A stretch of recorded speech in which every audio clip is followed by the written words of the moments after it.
Bonjour, bienvenue à la maison. Aujourd'hui, j'aimerais discuter avec toi de comment gérer son organisation pendant cette saison. Donc là, il y a eu les fiançailles comme on a pu le voir dans la dernière vidéo et maintenant, c'est comment se préparer à tout ça. Ce n'est pas la vidéo sur par quoi débuter. Celle-ci, vous la retrouverez un peu plus haut dans la chaîne YouTube. Mais là, on est vraiment dans le pendant, dans comment s'organiser dans tout ça, de discuter de tes priorités et également de ton planning durant cette organisation de mariage. Tout d'abord, j'aimerais te présenter ton meilleur ami pendant cette organisation de mariage. Lui. Ce petit cahier sera ton meilleur conseiller et ta meilleure mémoire aussi pour cette organisation.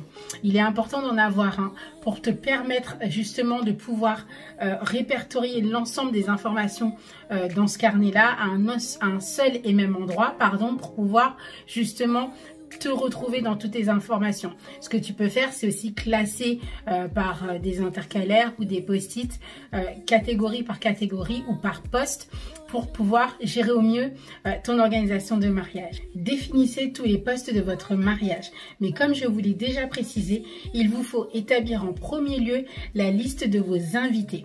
Cette liste va vous permettre de deux choses: trouver le lieu correspondant à la capacité d'accueil et savoir le budget que vous allez pouvoir y intégrer.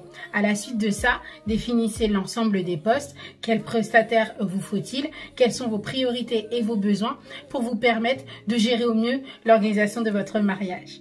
Durant cette organisation, tu vas être face à plusieurs facteurs qui vont faire évoluer tes choix initiaux, comme les inspirations retrouvées sur Instagram ou Pinterest. Voilà, toutes ces inspirations-là vont faire évoluer un petit peu tes choix. C'est pour ça que tu dois définir tes priorités. Autre point clé dans cette priorité, ne laisse pas cette organisation prendre le dessus sur ta relation. Je m'explique. Beaucoup d'entre nous, dès que nous sommes dans l'organisation de mariage, on oublie tout ce qu'il y a autour et cela prend une ampleur phénoménale au point de abîmer, entre guillemets, votre communication ou votre relation tout simplement. Il est important que vous puissiez prendre du temps à deux et prioriser votre relation. Petite astuce NTF. Pourquoi pas penser à avoir un conseiller conjugal? Oui, je sais, cela peut faire peur. On peut se dire que l'on n'a pas de problème au sein du couple. Justement, ça va vous permettre d'avoir les bonnes bases pour démarrer au sein de votre couple, autant en termes de communication que dans tous les besoins du couple.